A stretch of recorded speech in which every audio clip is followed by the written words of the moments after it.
Today we are going to Redcliffe Plantation. I don't really know what to expect. I think it's going to be beautiful, but I think it could also be a really heavy day. Just trying to take it in. I've never been on a plantation, so. One thing that has stuck out to me about the East Coast is the way that all the churches in every state we've been in, North Carolina, Virginia, Georgia, South Carolina, have all had graveyards surrounding their churches. We don't have that in Texas, and I realized it's because by the time Texas was really being settled, there were wagons way in much greater abundance, and then not long after would be motorized vehicles. But churches on the East Coast had the central meeting place where you would have the funeral and then bury the dead. And so it makes a lot more sense that there would be kind of one central place where you did all of that. It's just a stark difference from what we see in Texas or out west.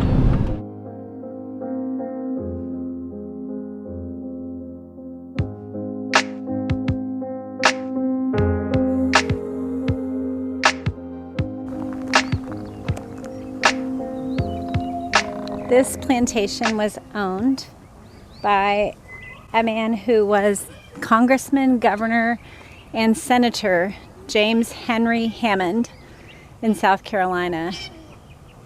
It's a cotton plantation that now has been donated to the state of South Carolina. There are slave quarters, stables, as well as the main house. So we're going to explore it today and just kind of take in this rare opportunity to have such a close experience with a part of our world that thankfully is now no longer a part of our world. We'll start with the stables here.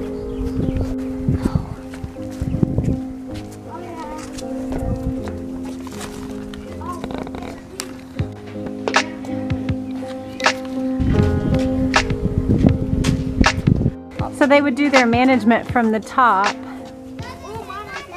and there were hay chutes that delivered the hay down.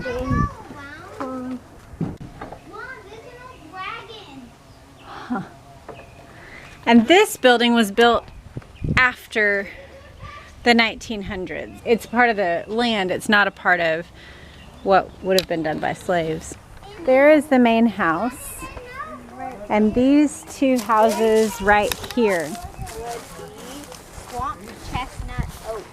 were slave quarters, so we're gonna go in and see. Oh wait.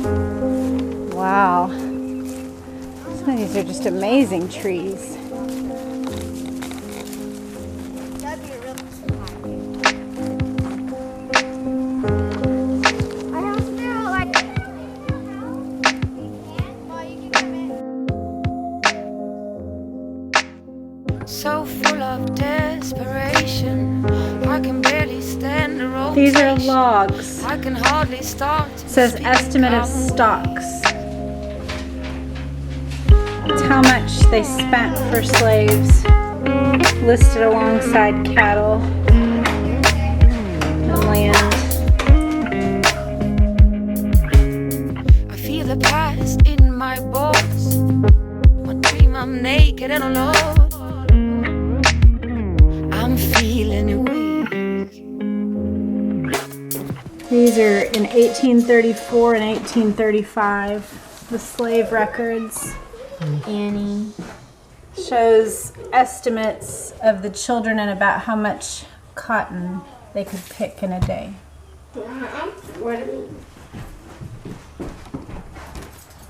9-year-old.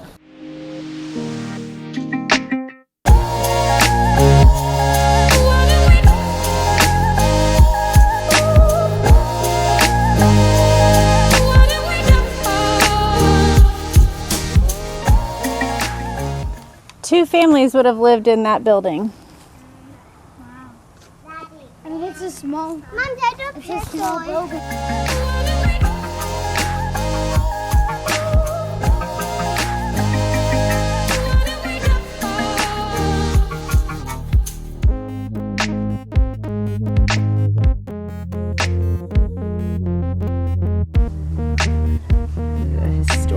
place in the National Registry. When your heart is filled with doubts and your mind is filled with borders, you can hear the vultures come and it's late. This woman, Catherine Fitzsimmons Hammond, was the original owner of this land with several thousand acres of land and 147 enslaved laborers. Her husband, James Henry Hammond, who became the congressman, governor, and senator here in South Carolina, obtained these when he married her in 1831. And despite having provided her husband with all this property and bearing 8 children, she silently watched as a very public scandal erupted of James's abuse of her nieces, and she ended up leaving him for years, and he privately claimed attachment to a young enslaved girl named Louisa. So while this plantation is most known for being his, it was really hers. Too many sad stories in this place, I think.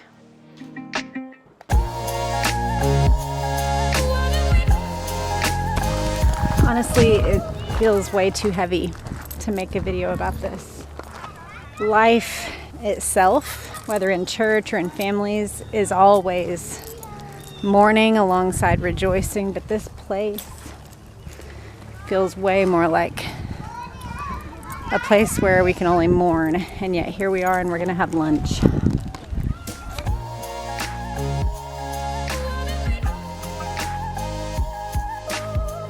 Thank you, Baxter, for making lunch. The truth is that throughout all of human history, sorrowful things have happened, but it is definitely different to be where less than 100 years ago a lot of these people died that were running this as a plantation. That's crazy. When my husband was a pastor, one of the things that we had to get good at was rejoicing and mourning, sometimes within the same hour, but often within the same day or week. That some people are having a new baby, but some people are losing their aunt to cancer or having marriage problems. It's a nice day. It is a nice day. This experience today is definitely like flexing that muscle for me, where we're having a really nice day as a family, but in a place that's so full of sorrow and that was celebrated and admired and envied. So here we are rejoicing in a place that's beautiful but sorrowful.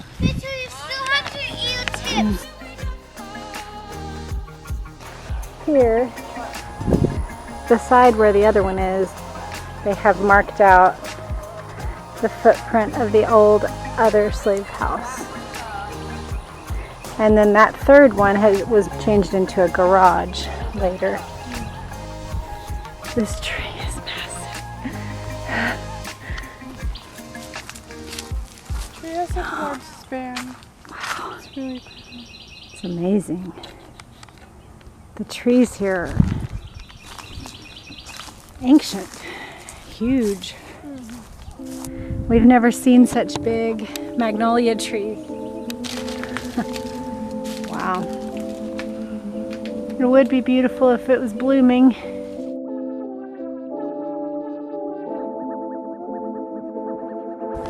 This is the old driveway that would have brought people in along through all these magnolias, a whole line of magnolias. It would be really impressive to drive up this driveway.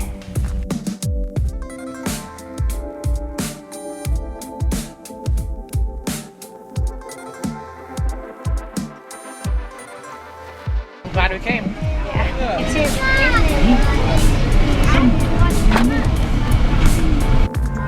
Yeah.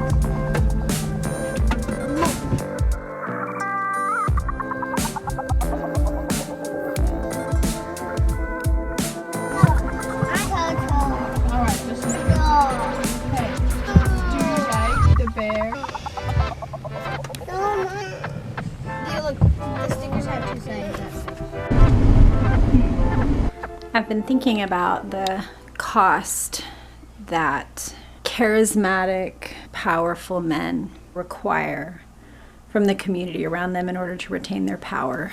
and it's really wicked. Redcliffe Plantation was an aesthetically beautiful place if you view it from one angle, through one lens. But when you view it through the lens of truth, the things that are beautiful about it became distorted.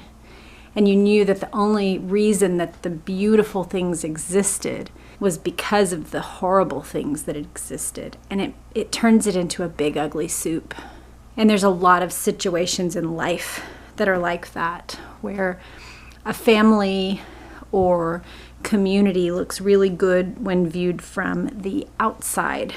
And yet, when viewed in reality, the picture is quite different. And it leaves an unsettled, bitter taste in the mouth to consider.